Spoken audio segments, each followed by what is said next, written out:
somebody steals $10 billion, a Ponzi scheme, what did we say? It was like something like 8 or 9 times the size of Bernie Madoff's. We don't need to subpoena that. We've seen enough. He's okay to keep sunning his Jimmy in the Bahamas. But Elon, that son of a bitch telling the voters what we did, he's got to go.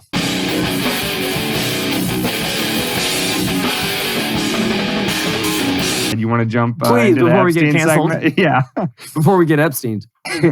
So moving along to the Epstein segment, as David alluded to in the pre-show, we are on day 29. And if you're wondering how we're keeping track of the days, I just went from the day that FTX actually declared bankruptcy. I know that his fraud was longer lasting, much longer time before that. More expensive, right? But as of the date of their bankruptcy filing on November 11th, 2022, as we sit here on December, what is today, the 9th? So December 10th, 2022, we are at 29 days since SBF has still not been prosecuted. And as you'll remember from episode, 121? Don't ask me that. I believe, no, 122. That we made the prediction that SBF would not be prosecuted because he not only played his part, as he was instructed to do, but he also bought all of the right people. And in terms of one of those people he bought, let's talk about her. We have Maxine Waters saying that she has no plans to subpoena SBF because he's been so honest and forthright and been upfront about all of the things that FTX did wrong. But when pressed on this, she actually walked it back a little bit and says, but I'm leaving it as an option on the table. Her check hasn't cleared yet. When it does, she'll get right to it. When it does, she'll outright rule the subpoena out. Right. But we thought that this was funny in juxtaposition with last month, or no, a couple months ago in October, right? Shortly after the Elon purchase of Twitter, the feds came out and said, we need to investigate Elon's purchase of Twitter. Which was above board and which was totally spattered across every fucking media, social media, everything you could lock your eyes on. Which, by the way, by all accounts, he overpaid for, which, again, the anti-Elon people are actually even mocking him for, like, you dumb idiot. You paid more than Twitter was even worth, you dumb. Yeah, you fucking idiot.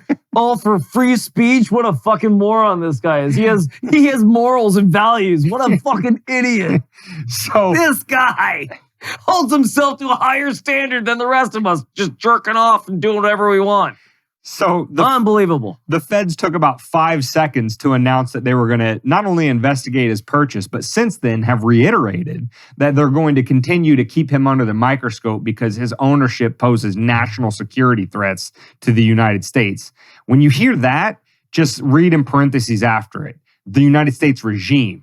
That's who they're really worried about. And again, not to belabor the point, because God knows we don't belabor points around here. But isn't this from the same side of government that from 2016 to 2020 were completely obsessed with voter manipulation, with voter fraud, with maybe Russia got in and somehow tricked the system. We need to figure out, we need to tighten up this voter mechanism that is free voting for a free country in a free world. Don't you think that a man that bought something that may or may not have had one of the biggest fucking, I don't know, voices within the political realm? Well, in terms of shaping, as an application, shaping what the votes people's were, viewpoints. Yeah. Don't you think they would want to get, if they were truly trying to get to the bottom of voter manipulation, shouldn't they be behind Elon?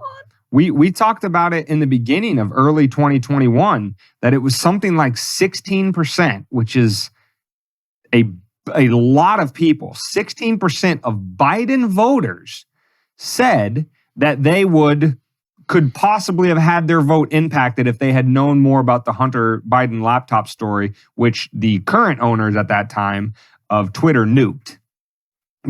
So again, when they say he poses national security threats, what they're referring to is exactly what he's been doing over the last couple of weeks of releasing what they're calling the Twitter files, basically opening the Pandora's box and showing the American public, like, yeah, This is what Twitter was doing under previous ownership.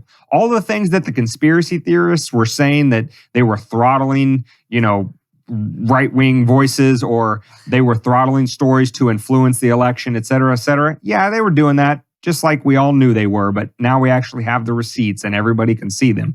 That's what they're worried about in terms of his ownership, and that's what they have to investigate. Somebody steals $10 billion, a Ponzi scheme. What did we say? It was like something like 8 or 9 times the size of Bernie Madoff's. We don't need to subpoena that. We've seen enough. He's okay to keep sunning his Jimmy in the Bahamas. But Elon, that son of a bitch telling the voters what we did, he's got to go. Again, history didn't start yesterday.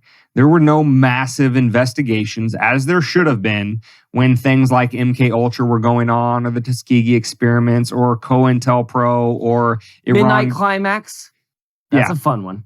Or the WMD hoax that led to a 20-year war and spent trillions of dollars and killed a bunch of U.S. soldiers and starved and or bombed out millions of innocent Iraqis. Never any investigations for that. It's just, 20, 30, 40, 50 years go by and the government just casually... Of course we did that. Under the table kind of says, yeah, I guess we kind of did. Whoopsie daisies. We were just, trying to do our best and we made some mistakes. So, again, if you're even paying a modicum of attention and you say, well, it seems to me that they only seem to investigate or prosecute those who aren't, in lockstep with whatever the regime wants them to do. And anybody who flies completely under the radar. That's just the natural course of events throughout American history. So stop being surprised by it. That's all we're saying. The best picture for the government nowadays is just George Bush landing on that fucking carrier with mission accomplished behind him. Meanwhile, there's about 19.9 years left of war. Yeah. After he accomplished the mission. That's some serious fake news from government G-Dub. in the nutshell. I tell you what, we got her done. Like, everything's burning. Yeah, you're right. See you later. Vote for us next election cycle. Overpromise and underdeliver. Exactly. Always. And then get bigger budgets for doing it. Woo! All right. So with that being said, David. I completely bankrupted your company. Great. We're going to give you a bonus and the company jet. Awesome. Thank you so much.